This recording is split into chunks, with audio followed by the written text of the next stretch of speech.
That's right. Good morning, Robert. Here in Tacoma Park, if police catch your child this summer in the act, they might get a ticket. The Operation Chill program is now underway, but take a look at the citation closely. It's a free Slurpee. This is an innovative way the police department here is aiming to reduce crime and build rapport between the youth and cops. Anytime an officer sees a child making a good decision, being kind or doing the right thing, they will issue a ticket locally. There has been a sharp increase in juvenile crime, and crime here in Tacoma Park has increased last year due to social issues, drugs, and changes in laws affecting juveniles, according to Police Chief Antonio Duvall. MCPD data shows since 2022, the number of juveniles arrested for violent crimes has risen in the county by more than 300%. From FY22 to 23, the number of juvenile violent crime suspects increased by 178%, and the number of young victims also rose in the county by more than 200%. Though we do have some youth crime, it's not our youth in Tacoma Park. They're coming from other jurisdictions because we border Montgomery County and Prince George's County and the District of Columbia. So, and since it's so close, you can literally come in and leave quickly.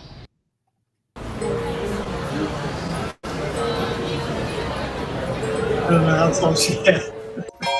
Good, man. Innovation. What is it? As Chappelle would say, modern times, modern problems require modern solutions. And so people are innovating. That's it. Well, it's either that or... Yeah. A deputy. I would rather take my chances giving away free Slurpees than have the cops actually show up. Because they will most likely shoot you. Just because. Just for it. I wonder how that guy's doing. I haven't heard much about that. Oh yeah, that guy's running. He's not even good enough to run the cage. He's running a desk somewhere in the way back. He's processing like all the cat and tree calls or whatever. Yeah, he's not even good enough to make the coffee. They put him somewhere, because you got to keep the blue. Anyway, welcome to News from the Pew. We talk about stuff from around the internet. I'm your host, Rick Barrett, and once again, as always, is my running mate, Stephen Cunningham, the godfather of like several new Catholic YouTube channels that are either coming or have being presented. If he hasn't told you that, they're actually very interesting, and you're gonna love all of them as soon as they are released. But Jonathan is teaching pretty much everybody how to chant Latin and do all the great things that he uses his vast intelligence for. And Enoch is on stage 2 of his world tour. I think he was in wherever he was the other day, and now he's opening up and going to be continuing to do great things as well. Is he opening up for Tay-Tay? Yes, right. In the European sphere, probably. It wouldn't shock me. He's getting big. He's too big for this show. I know that much. But anyway, folks, hope you're all having a wonderful post-Juneteenth celebration. Oh, yes. A blessed Juneteenth to all you. Happy, day after Juneteenth federal holiday. And I hope you got the most out of it. How did the Barrett family celebrate Juneteenth? I worked. We worked. It's not our holiday, so even though it is technically our holiday here in Texas, but it's a Texan thing. Yeah, it's a Texas holiday, but outside of that, everybody else gets to. You got a day off. I didn't get a day off, but y'all got a day off. So I'm glad you enjoyed that. Who's y'all? But yes. What do you mean, you people? Yeah, I mean you, not you, Steve. You don't ever. The only day you take off is Sunday because you have to. If you didn't have to take Sunday off for rest, you would probably work Sundays as well. Can't argue that. So it really is what it is. But hopefully you're having a wonderful week, and we got some topics that we are just gonna blast right through here. And so our first one is that it is an election year. It is really bad. Of course, this is if you subscribe to traditional politics, like people actually vote. Steve and I are of the mindset that this is already in the bag, and this is already going to be Trump's in, and they're going to have their forever. My opinion, Trump's going to go in, and the deal that he strikes is we're going to get our forever wars. We're going to allow but you can do whatever you want domestically. You want to open up the pipeline. You want to do whatever you want domestically. We don't care. just let us bomb the crap out of brown people and keep the military industrial complex going. And Trump's going to be like, fine. And if he says it, most Republicans are not going to care. That's the thing. Trump is the salesman. If he says, we still have to do it because it's a job that's got to be done, then most Republicans are going to go from like America first to like, that's great, let's keep bombing them. So that's why it actually helps the deep state by putting Trump into office. Because if they're like, you can do whatever you want domestically, but you gotta get behind the foreign wars. You got to get behind Israel, which he already has, and you got to get behind a little bit of the Ukraine. Then they don't care who it is. But be that as it may, Lebanon. they have to spice it up a little bit. Steve, yeah, but don't forget Yemen and Lebanon. They're not there. Don't put them in minor league teams. Just the ones I was just mentioning, the ones that are known. Obviously, there are bases in like sub-Saharan Africa and in South America, just like the Cold War, how there are battles going all over the world. Same thing here. We're fighting ISIS, in Chile. So it is what it is. But we have to make it a little bit dark spicy. Side of the moon. Huh? Probably on the dark side. China, China just came up. They went to the dark side of the moon for the first time, apparently. And I'm surprised that we haven't shot China down over that because of, hey, can't let the Ho Chi Minh Trail, well, that's the wrong country. Can't get the Reds out there. I got red on for not that reason, but it just worked out for China. But yeah, they went to the far side of the moon, the first group to ever do that. We won't that's get if into you believe it. That's if you believe you can actually get to the moon. I'm kind of up in the air on that one. I know. I get the idea. I get the argument on that going, all right, since it's so easy, why haven't we done that in the last 40, 50 years? But especially with Elon having all this tech to be able to pull things off. And yeah, there was a thing the other day. I don't know if you saw this. Yeah, we'll get into the weeds right off the bat. There was a guy in Florida, not Dade County. I think it might have been Palm Beach County, wherever Kennedy is, the county there with Kennedy Space Station. Okay. And he did a presentation, kind of like the 9/11 terrorists, showed them that they're still alive. And, if you've seen it before, you've heard the arguments that they've seen the terrorists at bars and such in the last 12 years, just like Osama bin Laden. Oh, they tell you he's supposed to be dead. Just believe us because we threw him off a boat. He's on the same island with Elvis and Tupac. That's where we throw him off a boat wrapped up. You can't tell that's him. Just believe us because we'll never lie to you. I don't know why we would never lie to you, but yeah, they've shown that those guys are out somewhere else and things like that. So this guy does a whole presentation on each one saying this guy's living here, this guy's living here, this guy's living here. This guy created a business with the logo is how the Challenger blew up. With a cow looking at it. And he goes, either this is a great coincidence that they're all very similar people, or they are still alive in that thing, which I remember hearing about that going, they could have, who knows? We're supposed to believe what we see on TV. We're supposed to believe, even though we weren't there. You're told to believe everything that they parrot at you.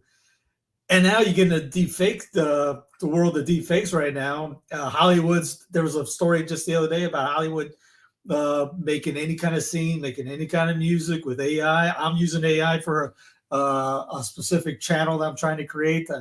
You can do if this moron can pull together videos with AI in it, great googly moogly. These people could do. You're not going to be able to believe what you see on TV. I'll let you know that you're literally watching Rick and I. This is us, but come in the future, especially TV wise, maybe a presidential debate. Who knows? That might be a hot. It's hard to believe, but this is actually not a real background. I want to let you know that. I thought you were in Mar-a-Lago. I thought you and DJ one of my many properties that I'm at, as I'm known to do. You are a world traveler. You're just speaking about this. Check this out, Steve. If you were talking about, look at this is AI that was released today. So this is just a ring. Of course, they call it the Cyber Lord of the Rings. But folks, this is early stage AI. Early stage. I mean, that's why it's a little wonky and stuff like that. Just give it a year.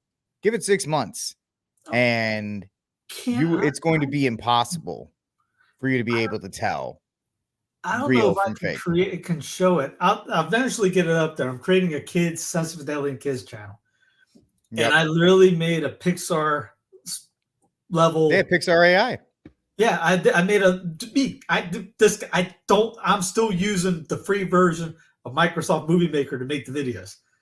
This guy was able to pull a Pixar just about 10 seconds off of a clip. And if I can do it again, say bye to Hollywood. Oh yeah.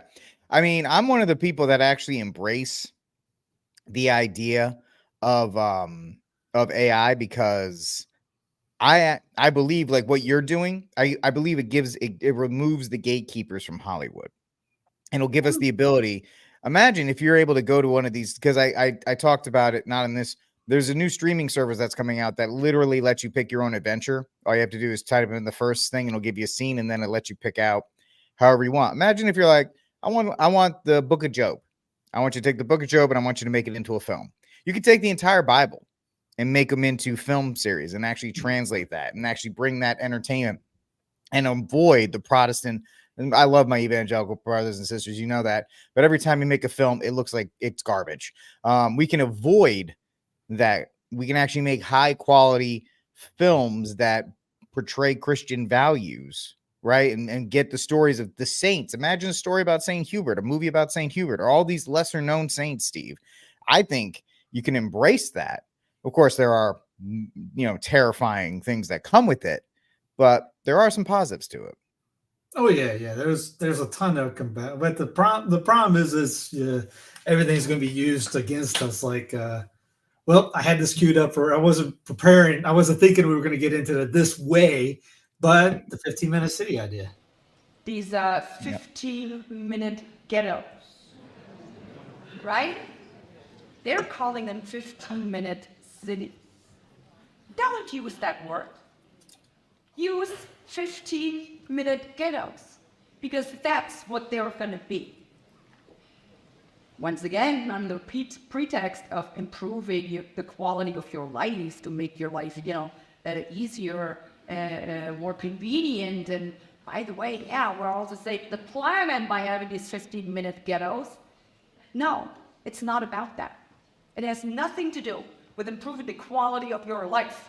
It has nothing to do with making your life easier. It has nothing to do with saving the planet. Because if it was about improving the quality of your life, you kind of think they would start out by building leisure centers, schools, doctor's offices, parks. They would start with that, wouldn't they? But what are they doing? They start by erecting barricades and installing surveillance cameras. The Blade Now, why Runners. would you need that in a neighborhood that you're dying to live in? Right? Why would they? Don't fall for the euphemisms and do not use them. Come up with other words. And you got the CBDC, which that's getting more talk about the recent weeks. That you see when you fight, at this level, trying to protect freedom, is they can't get financial control unless they can control the food supply. Because people can always start their own currencies as long as they can grow food and they have animal protein. And so if you look at the push for financial control and CBDCs or things like CBDCs, it's the same push. They're pushing to control the food supply. And there's an absolute, if you look at sort of the operations they do and the lies they tell to get that central control, a lot of it is to, excuse and justify the things they're doing to get control of the food supply. So you and I discussed pharma food. Yes. Which we published before, Dutch Farmers and Fishermen. So this is an entire study on synthetic food, including lab-grown meat and insect-based flour. Bioengineered. It's basically the pharmaceutical industry taking over the food supply. So the idea is we get rid of farmers, we kill any naturally grown food, and we engineer food in manufacturing plants and laboratories. Here's what you need to understand. One of the reasons I'm working and I'm so committed to preventing financial transaction control that is what they are planning on to feed you synthetic lab-grown meat. No one in their right mind would ever eat this stuff. But the reality is what they're hoping is that once they have control of your transactions, they can dictate your health policies and they can dictate what food you can and cannot buy. So if they don't want you buying pizza, you can't buy pizza. If they want you to buy pizza made with insect-based flour, that's what you're going to get. That's one of the reasons they want this kind of control. And remember, you had John Kerry saying, we ought to get rid of all the farmers. They're literally planning on getting rid of all the farmers and instituting, food created synthetically in manufacturing laboratories. You have to read it. And one of the reasons you have to read it is the reason to stop them from putting your farmers and fishermen out of business and pushing them off their land is if they succeed in doing that, you and I will be eating lab-grown meat. That's their plan. So what you're saying is I need to get a pizza tonight before it becomes like insect pizza. So I got they're pushing the H1N1. Well, let me get, I'm trying to go from one to the other. I forgot about this lady. Growing over the possible spread of bird flu in the U.S. The virus has health officials keeping close watch on how much and how fast it's spreading, and also if there is a growing risk to humans. Trevor Alt has the details. Hi, Trevor. Hey there. So there's been a lot of discussion about the theoretical risk of a human outbreak of bird flu, including from a former CDC director. But right now, the CDC says the risk to the public is low. So here's what we know right now. The most immediate threat that this virus poses, naturally bird flu, it's to birds. Nearly 100 million poultry have been affected across the country. But this is also impacting cows. There's been 101 dairy herds affected in 12 different states. Michigan, Minnesota, Iowa are the hotspots right now. But there are concerns that the number could be far higher. The Department of Agriculture reports 0 farms have enrolled in voluntary on-site milk testing. What does this all mean for people, though? Well, so far this year, some Americans have been infected with bird flu, but you can count the number of positive cases on one hand. 3 farm workers who likely got it from the cattle that they worked with. Now, all of them had mild symptoms and recovered, and they didn't appear to spread the virus to other people. That's very good news. It's one reason why the CDC says the current risk to the public is low. At this time, there is no evidence bird flu is spreading person to person, but as we know, viruses do mutate and evolve, and that is why experts stress we need to keep a close eye on this. Scary. That's different because was it Highwire did a video, well, sort of one. They had a bigger, longer one, talking about is bird flu tool of the green agenda, and if you go through it all, look how many chickens they've killed.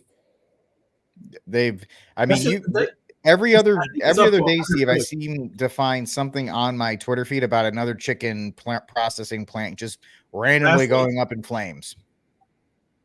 They're like, oh, this one, somebody plugged in the iron and it blew up the chicken plant. It's like, no, that's not how it works. Last week there was 1 million chickens that went up in flames or something like that, maybe more. Mm-hmm. Everybody drink. Yep. Yeah. Right. So, but I mean, you hear the lady they talked about, where the dude and the lady, chickens. They're trying to scare chickens. Burks was talking about trying to test every cow. They're trying the war against meat. The idea that where having that tick. Oh, I have that guy. Hold on, let me see if I can get him. Remember the tick creation? Oh, the one for meat, the one that made you allergic to bacon or whatever. One is that people eat too much meat. Right, and if they were to cut down on their consumption on meat, then they would it would actually really help the planet. But people are not willing to give up meat. Yeah, some people will be willing to, but other people, they may be willing to, but they have a weakness of will. They say, "Wow, this steak is just too juicy. I can't do it." I'm one of those, by the way. So but so here's the thought, right? So it turns out that we know a lot about. So we have these intolerance to for example, I have milk intolerance, and some people are intolerant to crayfish. So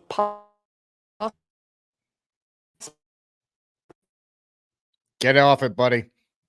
Yep, that's what happens when you try to. Is everybody frozen but me? I think I might be the frozen one. I don't know. I'm gonna just put myself up in focus because I think Steve, once again, because he's got 19 different videos up and running, has shut down. So what he was talking about is the fact that You have the bug, the tick or whatever it was supposed to be to make you allergic to meat. Obviously, that has not existed for all of eternity. So now all of a sudden in the last couple decades, this thing kind of just pops up out of nowhere. Totally fine, right? Totally not suspicious in any way, shape, or form. Now you had the chicken plants going up. The fact of the matter is, whether it's you grow quail or you grow rabbits, you don't have to have 40 acres in order to produce your own food. I know Steve's going to surprise everybody. I'm going to let the cat out of the bag a little bit. He's going to have a Census Fidelium channel focused on food production at your home. And so it can be tomatoes. It can be potatoes. You don't need a lot. You should see Steve on the Signal chats. He's always sending us stuff about like, look at these tomatoes I'm growing on a patio or all this other kind of stuff. You don't need a lot of space to grow your own food. It's really not as daunting. People back in before the 50s showed up and we had this idea that your front yard needed to be manicured and your front yard needed to be this like immaculate presentation. People had front yard gardens. People are like, I'm not wasting my entire, like I have most of it for my house in my, I live on a house that's on a hill. So my flat yard is in the front. So I have to have a front yard garden. And this was a normal thing before the 50s suburban culture where you had to have manicured yard of the month. Oh, I won yard of the month this month because mine was the flattest with the nicest roses. Forget that. Throw a couple of raised garden beds in there and use it to grow things because that's what you have to do. Or rabbits do not take up a lot of space. I know some people say you don't get enough meat out of rabbits. Yeah, well, you can't live exclusively off them, but it is a good source. You get a lot of meat per rabbit. And of course, the phrase goes, you can breed the most out of them. And then you have things like quail and chickens and other things that you can grow. You don't have to have 50 or 60 of them. You can have a couple and sustain, because the easiest way to control a population is not through bullets, but through their stomachs. Right, Steve? Yeah, control the people. Yeah, you control the food source, you control the people. I think a couple tyrants have talked about this. Yeah, they've been, here's the 100 million birds dead. This is since 2022, I think it is. And they're obviously they're the fight against raw milk. This is a Teresa Tam, Dr. Tam, if you heard of her. Yep. Dr. Sam Bailey had a thing about a leaked meeting that reveals H5N1 launch. And towards the end of it, she's talking about not Dr. Bailey, but this lady, Dr. Tam. Here she is right here. About going after COVID lady, right? Isn't that what you just said? COVID lady. Yeah, COVID lady. She's one of the COVID ladies. She's on CNN all the time talking about wear masks. Speaking the Rona thing, she's a Rona pusher, and she's pushing this. And now she's targeted anybody that does real milk, whether a cow, goats, whatever. So if you think you're supposed to have this good stuff, no, can't have that. You have to get rid of that. So we have to get rid of cows. We have to get rid of anything that we don't allow, which goes back into the CBDC thing. So if you want to go buy, like I do, I have to drive 25 minutes to the farm to go get real milk. Maybe unless you have literally cash or a trade somehow barter system, if you try to pay with a card or anything like that, it's going to flag. Nope, sorry, you're not going to be that. You're not going to go there, which would really take out the farming industry and those guys like that to have those pop-ups. If it's not cash only, which how do you get cash only if they eliminate cash? And if it only goes to the card or an app, those guys are gone. Those guys are done. Your business is gone. How are you going to get that unless you have your own thing? Or if you try to buy, like they were saying, if you try to buy any kind of food that they don't like, but if you're not you're not getting these apples today, so you better have some apples in your backyard. You can get your own tree. I bought we stopped at a peach farm on the way to get milk the other day, and got a little bushel for $10 or whatever. And I thought, well, these were really good variety. Let me see what kind these were. They were gold, June golds. Looked up a tree, $34 to get a tree, a 4-foot tree, $34 to get a 4-foot tree. Plant it. Guess that tree will produce how many, hundreds of pounds of peaches over its lifetime. $34 versus having to get a bush for $10. I already had a pot, or I had some soil, dumped it in, threw it in, make sure it just water and all that. It's not that hard to do. Like I said, if this idiot right here could pull this stuff off and do it with strawberries, blueberries, blackberries, raspberries, pulling raspberries off right now, fantastic. Anybody can do that. That way, that's what I was talking about. I was talking about the fact that you're even more hampered because you can't use grass, or at least at your old place, you couldn't use grass, and you were still able to grow food. I couldn't use the field. Yeah, I couldn't use that. Right here, I can put that on top of the grass. So right now, the backyard it's more like right off the bat starts going down. So it's very few things I got up top that are level. But at the bottom of the hill, there is a level part. So I got a bunch of trees that will fruit over next 4 to 6 years, letting them grow. So they're away from me. All I gotta do is just water them, make sure the beetles don't get on them. Outside of that, yeah, everything else is fruit. And peppers, they're annuals, but you get the seed. You can grow the seed. You can get them to germinate, and those things will fruit. I mean, 30, 40, 50 each. I mean, at least. Beans grow real quick. Peas, there's a variety of pea I got in the back going right now that was supposed to germinate and be ready to go in 30 days. In the front, I'm doing ninja gardening.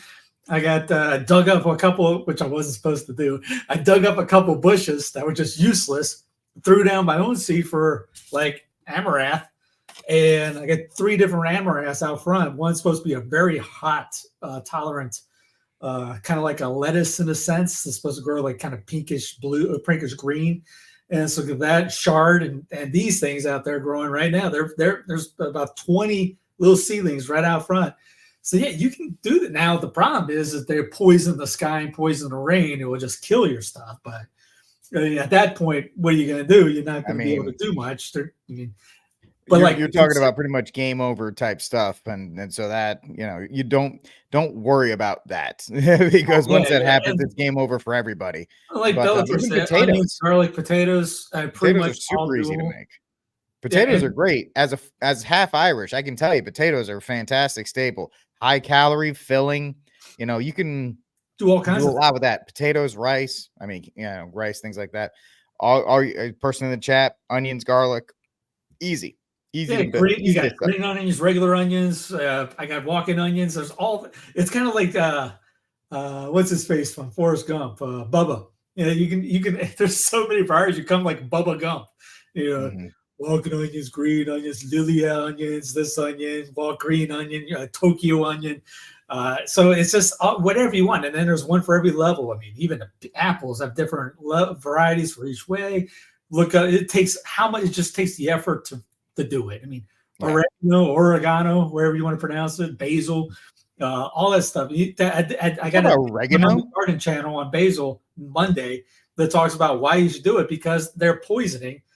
They came out the Consumer Reports had like 20 different 120 varieties of herbs that they tested were high in metals, because they're spraying all this crap on all your stuff. So if you grow it, then you're not ingesting your own poison. You know what you're putting on them. Yeah. That's 100% correct in that regard. That food is easy to grow. We've been conditioned to think it's not, but it absolutely is. And I think more people need to at least embrace something. Start with something. The problem is we get overwhelmed. They're like, well, how am I going to grow a whole garden? Grow one thing. Grow tomatoes, grow potatoes. I had that idea. I'll grow one thing. It was a tomato and a couple strawberries. And it was that funny meme of how it started and how it ended. Within a week, I had the whole backyard filled with stuff. So literally, there's a photo I could probably send you. Just 2 pots. And then, well, that's the thing. You just need to get confidence in doing it. That's all. Because it's I can't do it. Once you grow one, then you're like, I can grow anything. And really good. Yeah. I mean, I even grew carrots. I mean, I pulled out a carrot. It was like, yay, baby. I was like, this is cool. And lettuce, it's really not that hard. And it's so easy compared to what checking out YouTube videos on how-tos and all this. And as a friend told me, he says trial and error, ton of trial, ton of errors, and you just learn as you go. And, speaking about, because you did that thing on Florida, the history of the faith in Florida, when these guys came over, they almost abandoned the missions in Florida because they couldn't get anything to grow. They had no clue. And I'm like, after, try to grow anything in the heat, you'll figure out, man, these guys are right. To grow from seed in the heat, unless it's the right variety, is darn near impossible. Water, obviously the water, the soil, whatever it is. And they were in Florida, which was mostly sandy kind of soil. And they couldn't get jack squat from Spain that they used to grow there. So they were pretty much starving. Hence why they kept bleeding. If you watch the thing on Florida, there was like 5 or 6 different decades of them trying to get started there. And they couldn't get anything because they couldn't get the food to grow. And then you look at it now, like, how did they do it? I mean, even the tree, you go citrus, the citrus capital of the world. That's Japanese. That's not from Florida. They just brought it over. Yep, that's definitely not native at all. But people are used to it now. And they think it is. Yeah. Hence, I think there's some kind of bug down there that's wiping out the citrus in a sense, and because there's nothing. There's no natural predator for this bug. Which, if you go here, there are, and you can. That's why it's thriving in Georgia and South Carolina, Carolinas, California, things like that. But But in long story short, yes, they're trying to go after you, control your life, control your food, control everything. And that whole thing with the 15-minute city, we go into like the TLM rumors under attack, and with the Rate came out. Let's say that happens. Okay. Or let's say now, even if nothing happens, but the 15-minute city comes in. I've said this many times. None of these keyboard warriors have any solution to how do you get around the 15-minute city. If that comes down to you, if you're in the States, because they're doing it in England, how do those people in those English cities try to get out to say they want a liturgy that's 15, 20, 30 minutes, 2 hours away? You're not, it's not happening. What we saw last week with the LGBT sidewalk, the scooter guys closed that down. It's a no-go zone. If they could shut down a scooter, all these cars are having these AI things. They're going to be able to shut that, the kill switch, as they had, last year they came out with, easily switch down. What is your plan? Get ahead of that bomb that's going to go off. Figure out what that plan is. Get a bike, whatever.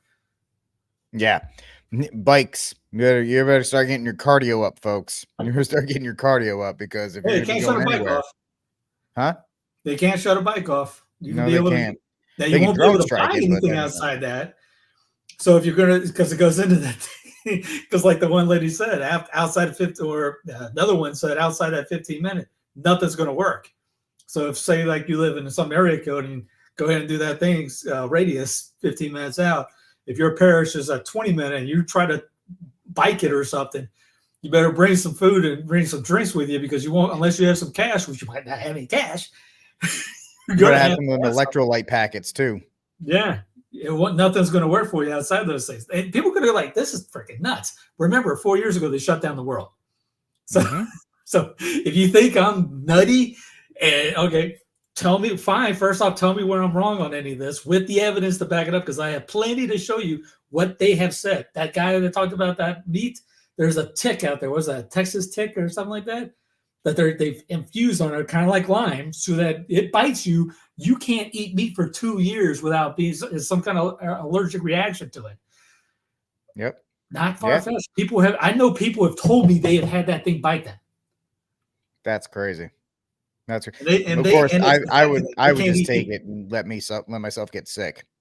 I would just continue to eat it until it goes away.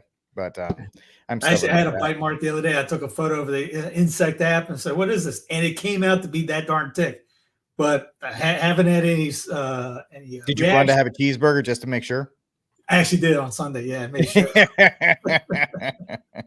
After it's been this long, I'm gonna try it. I'm gonna try it and just make sure it works.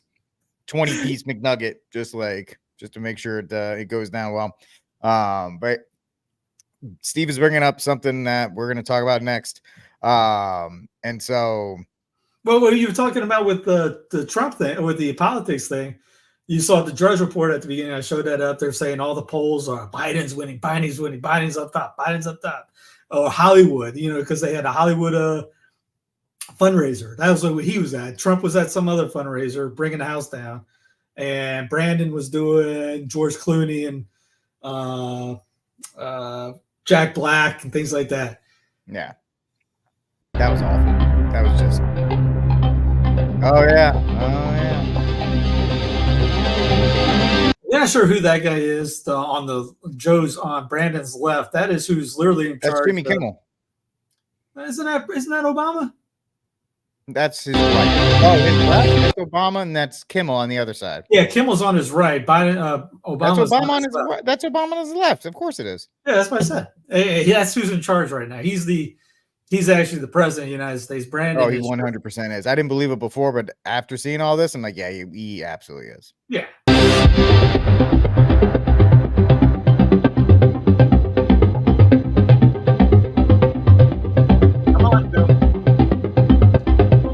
Here's the thing. I think the instructions were everybody gets up and goes immediately off stage. And Brandon just froze. And that's why they were like, in the earpiece, they're like, you got to get him off stage. You got to get him off stage. My name is Joe Biden. I'm Joe Biden's husband. Also members of Congress and Homeland Security Secretary. Reboot. So I mean, it's, and then now they're trying to say, I have no idea that Trump's pretty much lost his mind too. He's forgetting things as well, like this. He's 78 and Biden's 81. Of course, they have to make something up, because if you don't, no one's going to watch the TV shows coming up. It's just going to be a blowout. If you were going to watch, I guess who's the. Let's just say the 26 Yankees. I can't think of who's good in well, I know the Celtics won the NBA. We'll just use the Celtics. They won the NBA championship. If you you have to watch this game versus the Boston Celtics versus North Broombrook High School JV team. Do you turn that on at 8:00 versus doing whatever you want to do? No, you know the outcome of this thing. But they have to make the storyline so nutty or so crazy, they keep you glued. I mean, they're going to keep the eyeballs on. Well, Trump might not do it. Look at the polls. He's not polling well in New York and this and that and that. Brandon's polling good. Why? Well, when TV comes on and tells me what to think, it'll tell me why. So I'll have to tune in. Versus if everyone's saying Trump's blowout, they're just going to go, all right, let's see, is the View on or not the View, The Voice on, or this Last American President, or Last American, what is the top Last American American Idol, or something like that? Yeah. I mean, any of those. We could pretty much run anything that together, Steve. They're all correct. They're all correct. But speaking of the View, I don't know why there's a Freudian slip in a sense. To see you. Before retiring from government in 2022, you served under 7 presidents of bipartisan administrations fighting diseases like AIDS, Ebola, Zika, and of course COVID. Were you? Let's see, Trump, Brandon, George W. Bush, George Bush. Was that supposed to be Reagan in the top left? Probably. Yeah, I mean, if it just goes from Reagan, that would fit the timeline. Reagan to Biden. So yeah. Yeah, that has to be Reagan right there. And I got to know each other. You had addressed so many of these ailments before and never faced the backlash that you did from part of the country when you were working on COVID. Did you see that coming? We watched it in real time. No, it was really unexpected. Remember, this is the man that killed everybody with AIDS. And if you read the RFK Jr.'s book, you'll see that. And now he's playing the victim card. Of course, as Alyssa said, I served and advised 7 presidents, Democrat and Republican, both sides of the aisle. And there's always been disagreements. Of course, I mean, that's why our country is a great country. You have people who have different ideological views, but the disagreements were always associated with civility, with respect for each other, and for respect for institutions in the government. So you could have a disagreement, but at the end you try and compromise. What happened with COVID, as I think was represented by the hearing a few weeks ago, was just pure ad hominem and vitriol. And that really took me by surprise. I thought that there would be that kind of give and take and respect each other's disagreements. And that's the thing that worries me, not only about what I have to face, but about the direction of the country and the and the social order in our democracy. It's not a democracy. It's not a democracy. Can we stop that? You see it. There's a lot That's of things something else we could have talked about, is how they're finally starting to push back, because people are like, it's a republic, you dummies. It's not a democracy. And now CNN and all those people are starting to be like, I can't believe people are saying it's not a democracy. Anyway, democracy gets people like Fauci in charge. That's the problem. It gets people like him in there. And just, I was expecting everybody to play along as I lined them up and inject them in poison and just, did everything that they wanted me to. Is he's still retired as the guy in all of government that has the highest pension ever. He's like the quarterback on he's a terrible quarterback on a good team that kept getting more. What's the guy in the Falcons now? The guy who's He came from Minnesota. I can't think of his name. He's always getting more contracts. The guy's obviously I'm a 5'6" fat guy, so I can't really. He's not that good of an NFL quarterback, but he keeps getting just showered with money. Fauci's the same thing. Yeah, wait till the movie comes out for Fauci. There'll be a Netflix special or something like that. But no, it's going. They're not. They're going to put that thing in theaters if they still exist. If it weren't for HIV/AIDS, that program was going down the again. Get RFK's book if you haven't read it. His NAIA was going down they were going to get rid of it. CDC as well, losing money left and right. Then AIDS came up, glory like halo, light shining down on it. Boom, cha-ching, cha-ching, cha-ching, cha-ching, cha-ching, cha-ching, millions. And he killed so many people over that. It's not funny. And he's still, again, everyone says, Trump this, Trump that. There was that photo. Trump was right there with him. He had 4 years to get rid of Fauci. You tell me that, he couldn't do anything? All right, well, then he doesn't have the power that you claim that he has, which he doesn't have that power. But you tell me he couldn't get rid of that guy? He gave him the keys, him and Burks. He gave him the keys, shut everything down, inject people with an experimental injection that he helped push. Let's get 4 more years of that. Not the same 4 more years of Brandon. I would say, hey, this is lining up exactly what everything was going down in 2020, 2016 and 2020. This exact same game plan. We got this thing coming out right before everything. And all of a sudden it hits in March, April. I mean, that was the timeline is literally, it's like, here, we're going to try round 2, see how stupid everybody is. Well, so far, I mean, it'd be interesting to see if they do try to push it out, to see how much of a sheep out there. There's plenty of them. There are plenty of them. There are plenty that won't do it again. And I like to see some pushback if that does go down. But big cities, it's not going to happen. Smaller cities, they'll go tell people to go pound sand. You ain't touching our chickens in the South or our cows. Heartland probably be the same thing in the Heartland. But New York and Boston, things like that, they'll just go right into the thing, man, and just put my muzzle back on, which you already see people doing that now. You got the muzzles going on in 100-degree weather. Oh, it's supposed to be global warming. It's 100 degrees. It's the end of June. But you're going to hear people saying that if you look. Well, that's the English as well. The English were sweating over 78 degrees in their heat waves. Yeah. And people are trying to, oh, well, imagine, folks, if you lived in a older building in a place that doesn't have people in Louisiana have been doing it for 100 years. So don't give me this nonsense about like, oh, they live in the houses. You can go buy. I'm sorry, you wackos in England, you banned window ACs. Not my fault. You could go buy a window AC unit. You all wanted to virtue signal about the planet. Sweat it out. Okay? Well, if you look at your local news, they always put the records up, right? The high lows, and they got the records. Oh yeah. Watch your records. It's usually like the teens or 1920s, 1930s. It's rarely do you see, 2 years ago was a record. I almost always see 1920s, 1930s, 1900s, pretty much when it started. It's funny when they try to push it out. Hey, by the way, there's a hurricane out in Putinland. There's a hurricane that just hit Houston. So, Houston? Yeah, there was a tropical storm. It just went through Houston. We just got the back end of it today. It wasn't anything bad, but it's hurricane season's coming. It's coming, man. I like to see if they had the over under at 16 or 17, something like that. Yeah, I like to see if if they keep up with that. If not, but yeah, it happens. Yep. But you watch media. Oh, speaking of Russia, the warships left. Oh, It's not playing right now, but You know, if it did, this is what it would look like. Yeah, if it did play.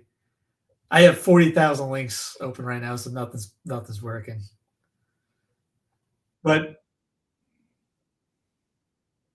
Yep, look at them. There they are. Yep. That's Vidania. So everyone lost their minds over that for approximately 48 hours. I mean, we even talked about it here on the show, so it's not like we didn't. We brought it up, but it wasn't anything big. I mean, it keeps the women out of war, though. At least not anymore. The crazy thing is, good luck. Yeah, the feminists got their wish. They got equality. Yeah. No going back now, sweetie. You all said a minority of women said that they could do anything a man could do. The rest of the women didn't want to upset the apple cart, so they just shut up and went along with it. Now all y'all dummies are going to get drafted, because that's the problem. And call me misogynist as usual, but the problem is that a small woke minority of women have been speaking for all women, and most women are, their whole thing is they're communal based. Their big thing is being involved in the community. They don't want to get shut out from that, so they go along to get along. Guess what? Y'all went along to get along. I hope you like it in the foxhole. I'm too old and fat, and now I got a bad knee. I ain't getting drafted. So in the army, in the Navy. Yep. Good luck. I mean, there's women in the military now. There was, as the article said, was at Business Insider, and there's conflicting reports on a bunch. I think AP has one thing, and USA Today has another. They all don't have a clue what's going on. Apparently, it's in this bill. It's supposed to be that could put the draft. Women have to sign up for selective service. The U.S. is 41,000 less active participants in the military right now, which. Shocker, what happened a couple of years ago when they kicked people out for not taking the jibbity jab. So you got people leaving. I'm sure it's like that in everything, nursing, doctors, all that people have left. Well, it's just one thing about it is, if you're a good person on this, tell them, go pound sand. Don't let your daughters go. If Madonna has to sign up, all right, take your Tay-Tay has to sign up, maybe. I don't know. But if you have your daughter have to sign up. You're being USO, buddy. She's not doing anything else. So yeah. I remember the day we had to do the selective service sign up thing. And I think my dad wanted to throw it at the people for it, but I mean my dad served in Vietnam. He quoted me when I was 21 right when 9/11 happened. 2021, 22. He's like, if there's a draft, I'm putting you on a train, I'm sending you to Canada. He told me, he's like, I'm sending you and your brother to Canada if there's a draft. There's no way I'm letting you guys go to war. He took us to try to get in to apply for officer training school, because he said if the draft comes in, well, at least we're going to pick where we're going and not them pick, because I think he got picked.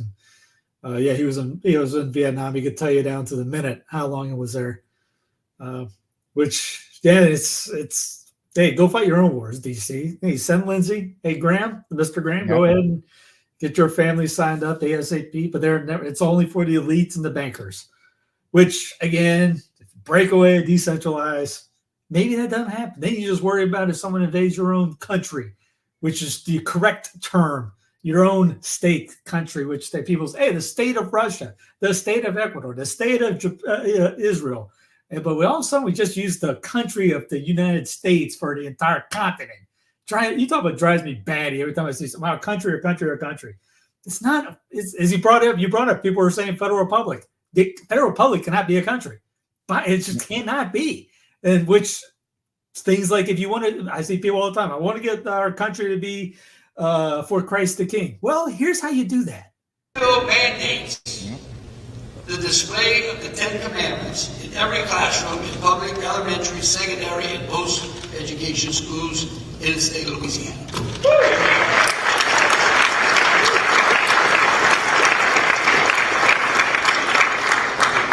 Because if you want to respect the rule of law, you got to start from the original lawgiver, which was Moses. All right.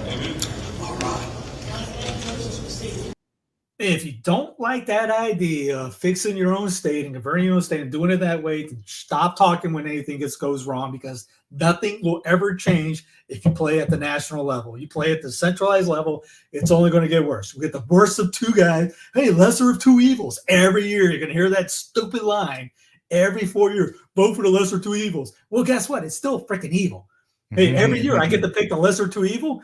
And well, here's that Jordan. Let me play the Jordan Peterson clip. I just want to play that anytime someone tells me the lesser of two evils. I just don't understand how it gets to the point where things get to terrible places one tiny step at a time.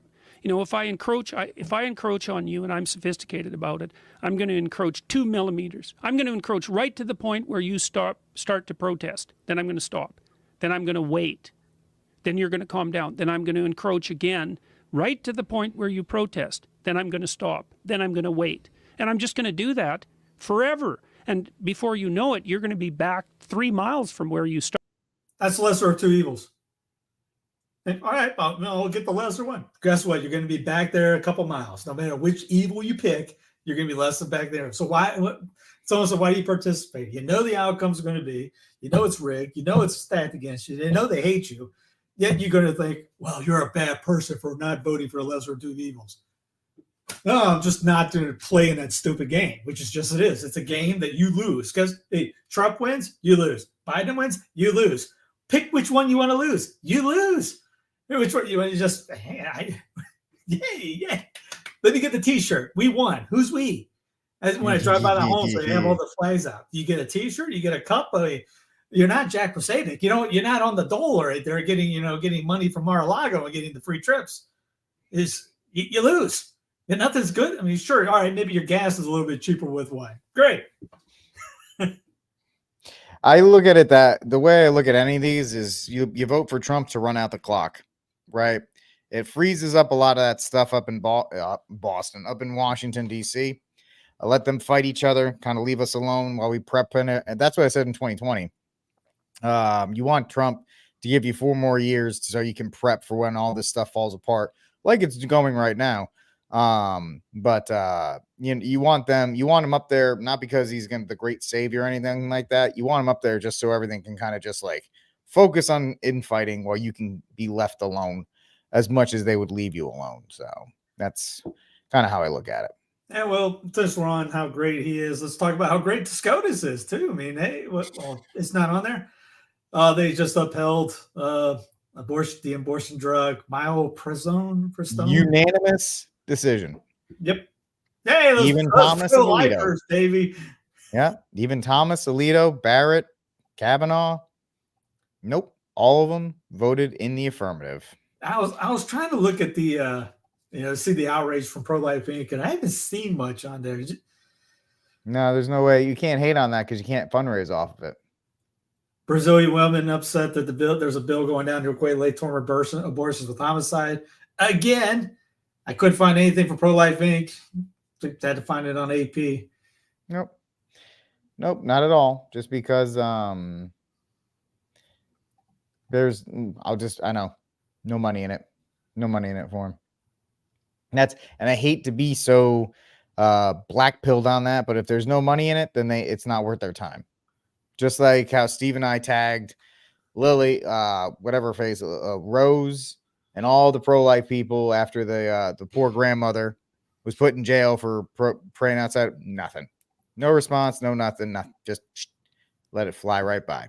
Because there's no fame, there's no notoriety, there's nothing in standing up for these people. There's just, oh, that's sad. I'm sorry. By the way, send us $5 so we can stop abortion. Well, if you help the lady out, then maybe it would, but never mind. Just nope. No, thank you. Speaking of pro-life, Jens Stoltenberg's call to bring NATO's nuclear weapons to a state of combat readiness after the Ukraine peace summit is another escalation of tensions. That's the comment given by Kremlin spokesperson Dmitry Peskov as the NATO chief announces that the bloc is ramping up its nuclear arsenal, citing a growing threat from Russia and China. What Mr. Stoltenberg said clearly does not fit into the context of the same declaration that was adopted on the eve, which was not signed by all. where, too, if I am not mistaken, it outlines the inadmissibility of such rhetoric. This is nothing but another escalation of tension. The seriousness of Stoltenberg's statement shouldn't really be dismissed or downplayed. This bellicose language is a very clear threat to what he sees as NATO's foes. He said that member states are in talks to deploy more nuclear weapons. This means taking them out of storage and placing them on standby. He cited a growing threat from both Russia and China. He described NATO as a nuclear alliance, which kind of undermines its claims to be an alliance for peace. But he didn't go into the exact details of NATO's nuclear mission. I won't go into operational details about how many nuclear warheads should be operational and which should be stored, but we need to consult on these issues. That's exactly what we're doing. The US is modernizing their gravity bombs for the nuclear warheads they have in Europe, and European allies are modernizing the planes which are going to be dedicated to NATO's nuclear mission. So Stoltenberg praised the 32 member states of NATO for their contribution to the deterrent. He singled out the Netherlands for investing in fighter jets that are capable of hosting US nuclear warheads. He went on to defend plans to Trump-proof military aid to Ukraine. Of course, there's an election, the presidential election underway there, and he fears that if Trump is successful and becomes the next president again, that the aid to Ukraine, the weapons flow to Ukraine, will simply dry up. Now, the US presidential candidate, Robert Kennedy Jr., said that Stoltenberg's statement effectively means that the supply of weapons to Ukraine would become mandatory for NATO member states. It really is concerning all this rhetoric. And there's increasing reports because of all of this suggesting that the world is now in a new nuclear arms race. Can you give us some more details? Yes, of course, this is incredibly alarming. The Stockholm International Peace and Research Institute has released a report on Monday which says that the 9 nuclear states, this is the United States, Russia, the United Kingdom, France, China, India, Pakistan, the Democratic People's Republic of Korea and Israel have all started modernizing their nuclear weapons they admit Israel's a nuclear state. That's full stop on aid programs. They're saying that the number of operational warheads, this is those that can be deployed and can be used against other countries, has in fact increased. They said, according to the report, that the global inventory stands at around or just over 12,000 warheads in January 2024. While the global total of nuclear warheads continues to fall as Cold War-era weapons are gradually dismantled, regrettably we continue to see year-on-year increases in the number of operational nuclear warheads. We are now in one of the most dangerous periods in human history. Anti-nuclear campaigners have warned that a nuclear arms race is underway. SIPRI has said that they've not seen nuclear weapons play such a prominent role in international relations since the Cold War. Now, the 9 nuclear states that we mentioned earlier have spent a whopping $91 billion on their nuclear arsenals in 2023. That's according to a new report from the International Campaign to Abolish Nuclear Weapons. But the large majority of that spending has been by the United States. So, Steve, what real effect, given all of this, do these international treaties that are put in place to prevent this kind of situation, what effect do they actually have?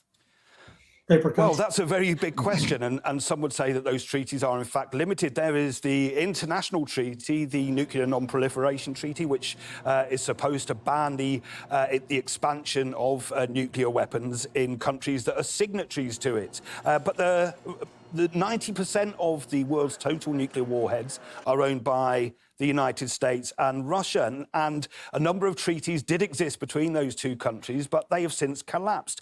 And Washington has quite worryingly very recently signalled a shift from simply modernising its nuclear capacity to expanding it. Yeah. Yay! Yay! Putin's on record saying he won't use any unless he's provoked. So of course, which is defensive, but NATO. I completely agree. The hemisphere wants to go after Russia still. Yep. So it is what it is, and as we always say when we talk about this stuff, stay in a state of grace, stay prayed up, because all these people are just nuts, and there's really nothing else you can really do about it. Hey, here's the White House for you. Since day one, the Biden-Harris administration has taken historic action to advance equality for the community.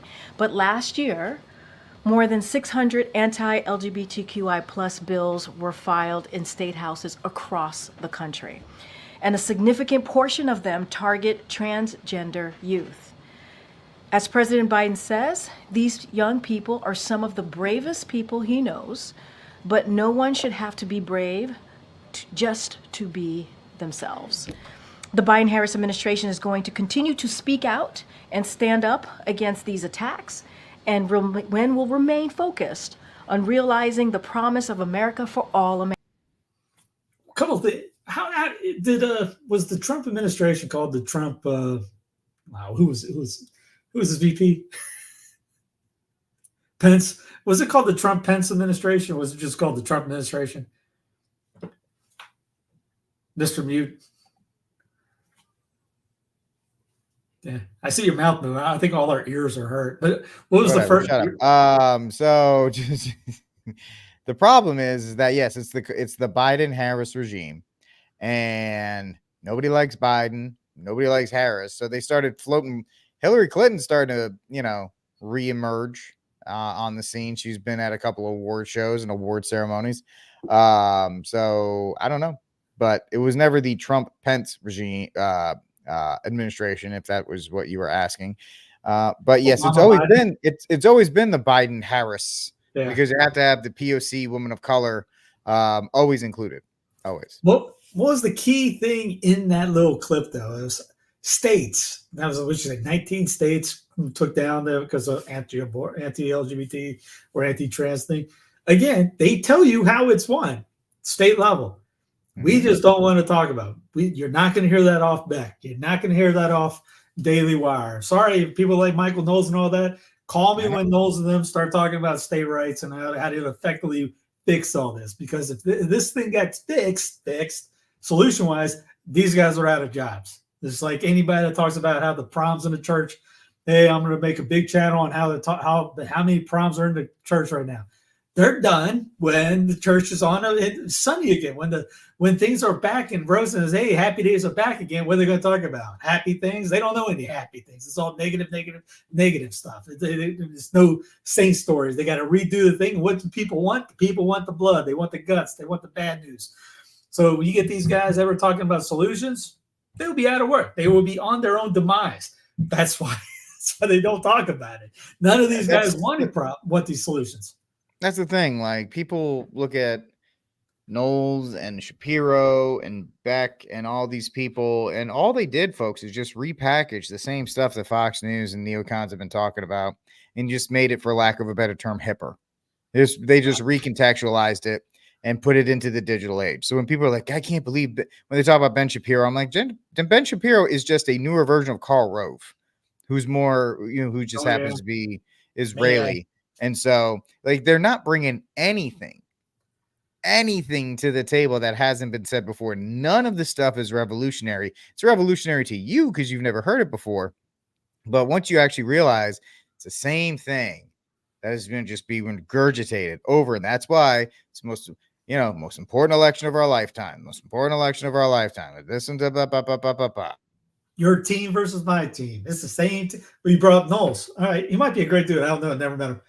But he made that book of the truth with Democrats. What did Democrats actually say true? And it's pageless. There's nothing in it. It's just an empty book. Wait, are you telling me that the Republicans are dropped down by angels, ran by the saints, or having divine dignity from God to be infallible? No, they're just as stupid and bad and lying as the other guys. They're just as paid as you are. I mean, take a look at the last weekend. They had the Turning Point thing, guys. It was all the same stuff. You know what I mean? It was all the same stuff, and it's all. There's nothing new. There's nothing new. And even this show, we appreciate everybody that's watching. There's nothing new we're just highlighting it and trying to bring a different spin to it, Catholic wise and so forth. We're trying to do a different spin. We cover the same stuff. We're covering the same things because that's the whole way this politics and stuff works.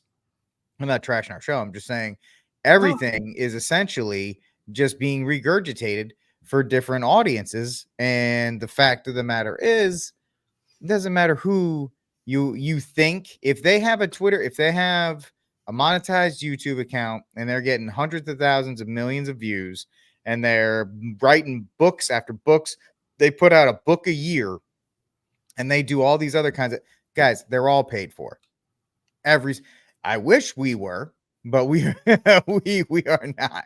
I had a friend of mine text me up, say, "Hey, you still doing this show with Rick and those guys?" I go, "Yeah." He goes, "I'm a subscriber. I haven't seen an alert come out." I go, "Dude, we get a couple thousand on Rumble and Gloria TV, but YouTube doesn't push it out too much."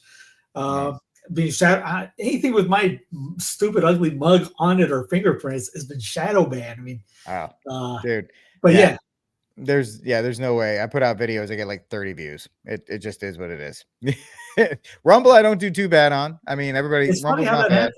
I get that sweet 5, 6, 7 cents of Rumble ad money that they put out. But outside of that, and it's fine. It's really fine. And I love doing the show with Steve and John and Enoch. We try to bring up we talk about the same stuff, but we try to at least bring a Catholic perspective and make fun of it.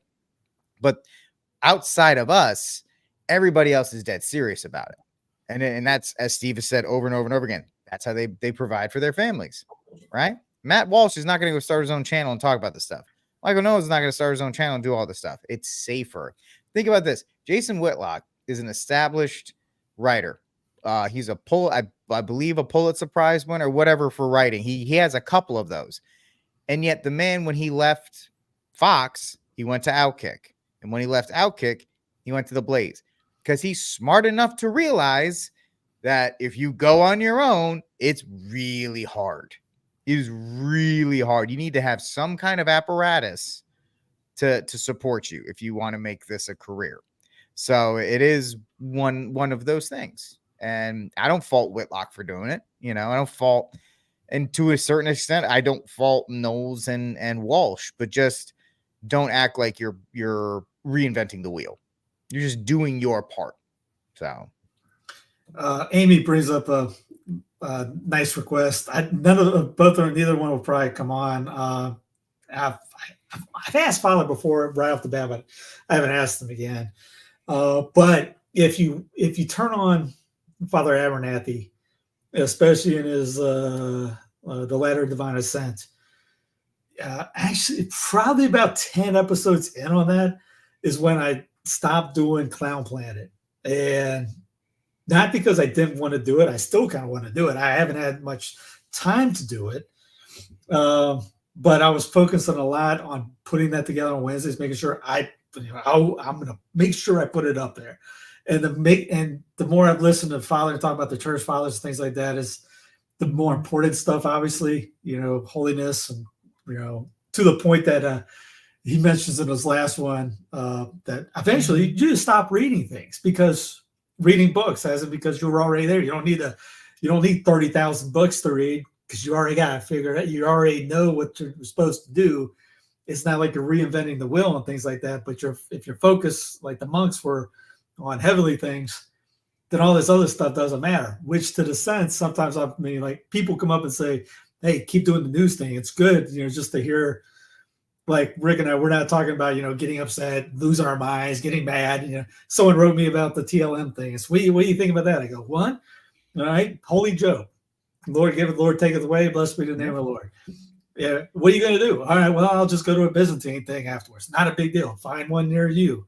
Are you going to go to here? No, I'm not going to go to these chapels. And if the online keyboard warriors get mad at me for that because I don't subscribe to it, fine. It doesn't matter. I'm one of the least guys that get pushed around by influence from outside. When we were in high school, I remember my brother and I used to be like anti-Dave Matthews just because everybody else was. I like Dave Matthews. I did. So I was like, I'm that guy. Do it. I was that guy, folks. If they shut down, I like how Steve did that nice segue, didn't they? If they do shut down the Latin Mass for me, there's one, and it's 45 minutes away from me at Baylor. That's it. They shut down the one in Austin. I think it ended right after Easter. There's rumors of an SSPX that's in a hotel somewhere in Austin. I haven't investigated that too much. And then the nearest one is like an hour and 45 minutes in Dripping Springs. You can call me a weak, pathetic Catholic, but there's a pretty good Novus Ordo 20 minutes away from me. There's one 5 minutes away from me. I can't go to this Novus Ordo. It's like, it is literally a clown mass. You'll get there's one that 20 minutes away, and if they shut down the TLM, we'll just go to that one, and we'll be like the Japanese. The Japanese went 2,000 years without sacraments or any of that stuff. You know, I think you're gonna kick out this. They just put a sermon together by a Byzantine priest who talked about the problems of fatherhood in these times and the attacks on fathers and things like that. And he mentioned, I actually touched father about it. He goes, hey, maybe the heat will come off you, because this priest actually goes, but his words, most priests are women, as in the sense that they act like women, feminize emotion. You see, and I'm not talking about all of them, just I'm repeating what he said. But if you look on Twitter, they're on X and things like that, which I was thinking because of the liturgy wise, if you go to a liturgy that is masculine in a sense, okay, so not saying, hey, hope we get the Novus Ordo everywhere. Not saying that at all. But if, like here, we got 5 that are really solid. And I get the idea, the problem about having the reverend when you don't need to put an adjective because it's supposed to be reverent. Yes, I get it. But if you have someplace like where I'm at, who's focused on making everything better, and their long-term goal is getting the old mass back to every parish, which, again, these guys who are pushing this in will eventually become worm meat. If something happens next month, it's not going to be forever. Maybe it's a speed bump for a month or two. Can you handle that? Like Rick just brought up 200 years in the Japanese. Can you not handle 2 weeks? Can you not handle driving another 10 miles, 50 miles, 100 miles, whatever it is? Can you not give it up for, hey, maybe it gets taken away. Maybe we'll appreciate it more.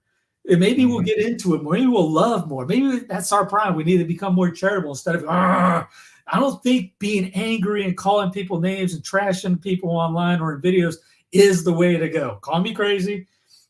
That must be a different Christ that said, blessed be the haters. They'll tweet more or something like that. I don't know. It's hard. Obviously, it's hard online because you get a little snippy. You get a little the keyboard courage because you're not in front of someone else's face. But eventually, we'll be face to face with the big guy one day, and that's going to be a terrifying thing. So, if it's taken away, all right, fine. It sucks. The Jocko thing, good. Okay, and that's not going to be fun for a lot of people. It's going to be hurting more priests because the priests can't jump around and go somewhere else. You and I, Rick, and everyone else, we can go. We can drive in the car and go somewhere else. Not going to be convenient, but we can. It's the priest, the level. Like I know guys that just got ordained here, love the TLM. They're all the seminary. We had 100 guys. They call it quo vadis. 100 dudes go to it to discern if they want to join the seminary. 100. How many other dioceses get that every year? 100 people come. So the guys come up. He has to do a DNO because of TC. He can do the TLM privately. I know it breaks his heart, but he can't do anything about that right now. You and I, we can drive anywhere we want for it. So it's going to be pray for the priests. It's going to be more. It's harder. It's going to be harder on these guys because they're going to be shackled in whatever they can or cannot do. No, you're right about that. Absolutely.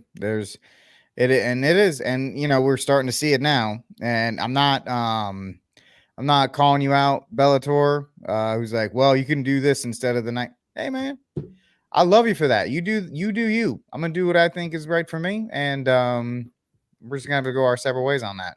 I remember the deacon father with the Byzantine here. I told Megan, said, I'm surprised you like it because it's so manly. And I told him, well, we've gone to the TLM for quite some time. He goes, well, that makes sense. Yeah, it is more manly because you get the ones where they can chant well, and you got the incense blasting, and you got the bell. It is cooler than anything too. But anyway, yeah, it's just a feminized. We're in a feminized situation, and eventually we'll get out of it. We just don't need to go so far the other way that we become, not say uber masculine, but we become dictatorish men in the sense of like, we want women in there barefoot and pregnant in the kitchen. They never get outside and see the private day or sunlight, or we're locking them up and they can't do anything like that. No, you gotta be smart because that's my goal. But yeah, it is. It's something that is going to really push a lot of people, and it's going to be very interesting going forward how you react to it, ladies and gentlemen. Are you going to get mad? Are you just gonna take it for what it is and just move on? What are you going to do? That's my question. So it is what it is. Yeah, I'm looking at it. There's SSPX at the some random place in Austin, and it's only the second and fourth Sunday of the month. So it is. That's kind of my option right now if they get rid of everything. So yeah, if they do, they do. Nothing we can do about it. We got two options: getting ticked off, losing our cool, probably going to the Best Western. Oh, nice! It's the Best Western. Maybe I can get points. Best thing, if it goes away, it goes away. Then all right, maybe it'll come back. All right, your choices are: do you go into schism over it? Do you make the mass the end instead of the means to end, or you make it the end? You idolize it to the sense that I mean, come on. I mean, that's literally the point. Our mindset in it. If somebody takes something away, there's an entire Chinese movement right now that's underground that's practicing the mass in absolute protest to the official Chinese one that's happening. So guys, it's you gotta toughen up a little bit. if we got in that situation, we probably, most of us, including me, we probably would crumble. We haven't had like the African pushed. Like Nigeria, they have to walk how many miles to get to yeah.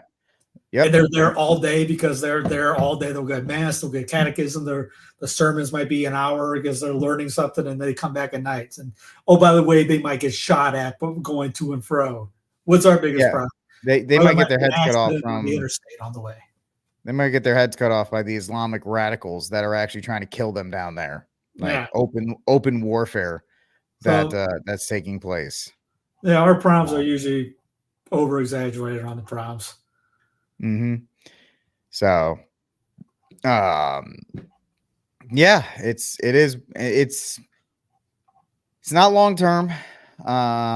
It won't be, because like Steve said, the people that are pushing this, it's a desperation act, because the last one they tried to push through, even in places like Austin, they were pushing that they allowed the Latin Mass in Baylor. They allowed it at St. Mary's Cathedral in Austin until Rome told them to shut it down. So the fact that they tried it with that last one and they were like, yeah, they had a little bit of success, means that maybe they're throwing this out as a trial balloon. The idea that this is going to happen to gauge reaction from bishops and priests and so forth. And if it's really that bad that they're like, we're not going to do it, man, we're just going to keep going as we go, or whatever the case may be. It could very well be that there's just trial. They do these trial balloons all the time, dude. They do trial balloons all the time. That's the thing when people see the rumor. And I get texts all the time on this. What do you think? Wait till it happens. Prepare. But if it doesn't happen, I mean, what are we going to do? Is pray, hope, and don't worry. It's not just a bumper sticker. All right, put a novena together. It's on Our Lady. It's on Our Lady of Mount Carmel. Do a novena at Our Lady of Mount Carmel from now to then. Maybe fast. Get a group together to fast. If your inner circle is promoting arguing, yelling, name calling, and tweeting as solutions rather than praying, if they're getting more calluses on their fingers and thumbs than on their knees, get away from that circle because they're worthless. Get into the praying, get into the novena, and be at peace. Again, it goes to the thing. If they take it away, you're at peace. It won't last. Whatever happens, if it does, it won't last. These guys are 9,000 years old. They're dying, and they know it. Hence why they keep trying to do this. I think there was a report. They're wanting to do it because it's getting towards the end of the papacy. They know they're on the last track. And guess what? Unless you subscribe to that quo primum idea that you can't that you can bind people in the front, which it's kind of like the 14th Amendment people that say the Second and First and Third, all of the Bill of Rights go from here to I swear to Hoth, and they're incorporationistas and can never be done to the states. Same mindset. If you're a quo premium guy, oh, this can never be done, which wasn't what happened. You look at Ryan's great on this thing. You look at what quo premium is, because things got changed after quo premium. If that happened, there's great write-ups on that. If that's the case, then why hasn't something changed a couple years later down the road? No, if you're with that mindset, then you have to say, well, they're going to bind it all. No, they can't bind things like that in the future. They don't have the authority for it. They don't have the power to do that for anybody in the future. So just relax. When they die, maybe we'll earn or merit a good, better, leaders in the future. We got to earn it. This isn't going to earn it. No. Your anger is being harvested for their prosperity, for lack of a better term. And I know it sucks to say that for a fellow Catholic, and maybe they don't believe it, right? Maybe they believe they're doing something. But if you get joy every time you hear the Pope's going to do, or these people are going to ban this because you're going to blast out video after video after video about it, I don't know what to tell you, man. I'm not in charge. Steve's not in charge. It's God's church. And God will do what God wants with it, right? So if we believe that it was established by our Lord and Savior, and we believe that, he's in charge of it, and that he is the beginning and the end and all powerful, then I'm not going to freak out about what a bunch of old dudes in Rome want to do. It's really it. So, that's, I don't know what else to. Yeah, we're not gonna go deep into the I haven't thought about it too much. No, because it's just like people are freaking out about that because people want to talk about it, but outside of that, I haven't thought about it once. I mean, also people are freaking out about like the Archbishop Vigano thing because he's gonna be excommunicated. Whatever, dude. I don't care. That's just clickbait, and that's just is what it is. So let the politics of the church be the politics of the church. That's not the religion. That's not our faith. The politics of the church is not our faith. So that's really it. So yeah, we're gonna keep going around and around on this one until I pull the trigger, and because we're just gonna keep saying the same thing. But Steve, it's time for our Saint of the Week and our Cry Room. I am making a decree as the host and the omnipotent host of this show that our Saint of the Week is Joe Mazzulla, the head coach of the Boston Celtics, for being a God-first Catholic in all things. He's always we've highlighted stuff on his show about how he's been always putting his faith first. There was pictures of him saying a rosary around the Boston parquet floor before the game before the final game. You didn't see this one. He actually went to his father's grave and put a bunch of like championship stuff and said for dad. And then of course the famous shirt where he planned, like he knew he was going to win game 5. So he planned to have a shirt that said, but first let me thank God. That's the kind of, and this is stuff Steve says all the time. You can boycott the NBA, you can boycott college football, but there are men in those positions who are trying to be good Catholics, like the coach of Notre Dame. You can hate what Notre Dame is doing as an institution, but the football coach is actually a Catholic who brings his guys to mass and preaches the faith and all of these other kinds of things as well. So, our Saint of the Week is Joe Mazzulla. Congratulations for winning, and congratulations for always putting faith first. If they blew the 4 games and lost, he wouldn't have been upset about it. He said, in the end, my faith is more important than basketball games. So I'm not going to let it upset me. Yeah, it stinks, but I'm not going to get broken down by it. So. Yeah, I'll put Marjorie the Gathering in the cry room. Trump is a convicted felon. Oh, God. Well, you want to know something? The man that I worship is also a convicted felon. This is so cringeworthy. I can't stand it. And he was murdered on a Roman cross. Can we stop? Can we stop? Can we stop? And then like the pictures of our Lord and Savior like standing next to Trump in the courtroom. It's like, can you just stop with all of it? It's not even cringe inducing at this point. I want to vomit every time I see these pictures. It's just so bad. So bad. Oh, don't do it, Steve. Don't do it. I thought you were, but I see him messing around in the green room. Stuff he's gonna put like, don't you do it, man. First off, what do you think I was gonna do? I see the one that I hope. Yeah, that's the unanimous saint of the week. The coach of the Boston Celtics. I was trying to find the video of it. I think I know where it's at. Yeah, it's around. But I'll talk about my cry room is going to be the entire Star Wars franchise. I don't think Steve's heard about this, but they have decided that they have the show called The Acolyte that's on Disney Plus, which nobody's watching. Thanks goodness. But they had an episode where they had a coven. Folks, everything I'm about to say is 100%. I'm not making it up. I'm not smart enough to make this up. Episode 3 has a coven of lesbian witches led by a black woman that create black twins. They using the Force, they make black twins out of it.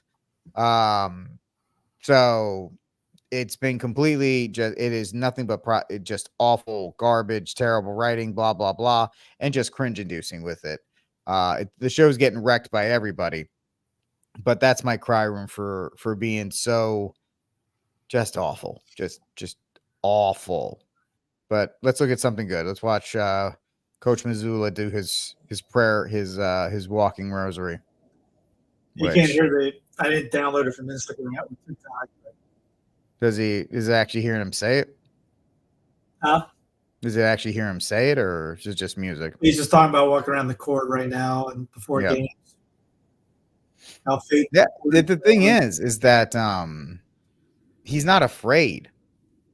He's been like this for years. You know, it's gotten to the point where even Jason Whitlock said on his show last week, he's like, these Catholic men, because he was talking about Butker, he's talking about Missoula. He's like, these Catholic men are standing up in the public right now, in the public eye, and being witnesses. And, you know, who cares about the NBA? But look at Missoula. Missoula is in a league that is Black Lives Matter worshiping, LGBT worshiping, and the man is not afraid to speak about his faith. So everybody that's like, oh, I don't want to lose my job because of this, or oh, I don't want to lose my job because you know, I don't want to speak out about my foot. They could fire Missoula tomorrow if he says it happened to Mark Jackson. Mark Jackson used to be the coach of the Golden State Warriors. He got a little out of line and he's gone. Missoula don't care.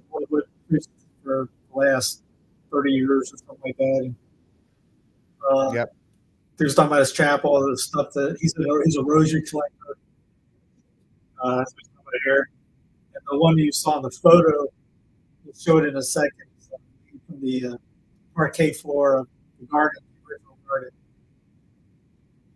So he had a rosary made out of the parquet floor? Yeah, that's that rosary right there. Okay, that's actually pretty awesome. Not gonna lie, that's pretty cool.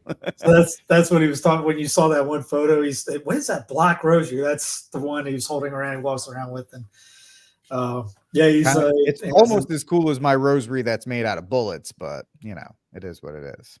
Yeah, you know, there you go. Some people have bullets, some people have the parquet floor of the garden. Where is my hold on a second. I think I got it. Did we lose you? Yeah, hold on. Trying to find my rosary. Potty break. Here, man. It's not good. It's not good look that I'm like, hold on, I can't find it. Oh, you're going to get the rosary. That's what. No, we got dead air here. I just walk off. Don't worry about it. It's all good. I'll be right back. Talk amongst yourselves. Topic is. Hey, you leave me alone all the time and you freeze up after all your stuff freezes, and I'm able to handle it. So you can handle me walking around for 5 seconds. Like old man. I'm like Joe Biden. This is my Joe Biden moment right now. We need Tony some help right there. It's my Joe Biden moment. I'm just kind of walking off camera. It's actually more disturbing that I don't know where that road is. So that's okay. Yeah, that's not good. I'll find it. But poolside. yeah, it's somewhere. It is pool. Yeah, it's probably at the bottom of the pool. I'll have to go look at it. I have to go find it after the show and put it on the Instagram because I thought I put it over there. Huh. Interesting. Okay. Anyway, is what it is. All right, folks. that's it for the episode of News from the Pew. How dare you? Please like, subscribe, and share the News from the Pew. We are the dynamic duo. Well, at least I am, and then Steve hangs around. It is at the bottom of the. It's a heavy rosary. It's like it's really good. It's a nice. It's your world. I'm just paying the rent. Yeah. Yeah, man, that's disappointing. Anyway, I'll find it for next week. We're gonna have to have the show next Wednesday because I will be at the Catholic Land Movement Thursday, Friday. I'll be on a plane heading for the Catholic Land Movement next weekend in New York. Patrick, if you had the opportunity to be in New York, then yeah. So it is what it is. Folks, God bless and Viva Cristo Rey.